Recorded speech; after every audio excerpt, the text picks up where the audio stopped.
رات اور دن کے ایک دوسرے کے پیچھے آنے جانے میں اور جو چیزیں اللہ نے آسمان اور زمین میں پیدا کی ہیں سب میں ڈرنے والوں کے لیے نشانیاں ہیں۔ جن لوگوں کو ہم سے ملنے کی توقع نہیں اور دنیا کی زندگی سے خوش اور اسی پر مطمئن ہو بیٹھے اور ہماری نشانیوں سے غافل ہو رہی ہیں، ان کا ٹھکانہ ان اعمال کے سبب جو وہ کرتے ہیں دوزخ ہے۔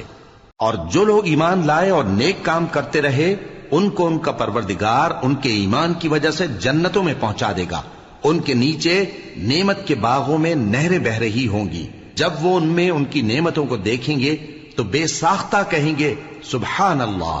اور آپس میں ان کی دعا سلام علیکم ہوگی، اور ان کا آخری قول یہ ہوگا کہ اللہ رب العالمین کی حمد اور اس کا شکر ہے۔ اور اگر اللہ لوگوں کی برائی میں جلدی کرتا جس طرح وہ طلب خیر میں جلدی کرتے ہیں تو ان کی عمر کی میعاد پوری ہو چکی ہوتی۔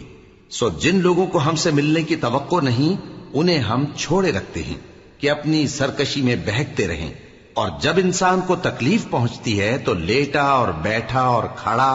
ہر حال میں ہمیں پکارتا ہے، پھر جب ہم اس تکلیف کو اس سے دور کر دیتے ہیں تو بے لحاظ ہو جاتا اور اس طرح گزر جاتا ہے کہ گویا کسی تکلیف کے پہنچنے پر ہمیں کبھی پکارا ہی نہ تھا۔ اسی طرح حد سے نکل جانے والوں کو ان کے اعمال آراستہ کر کے دکھائے گئے ہیں۔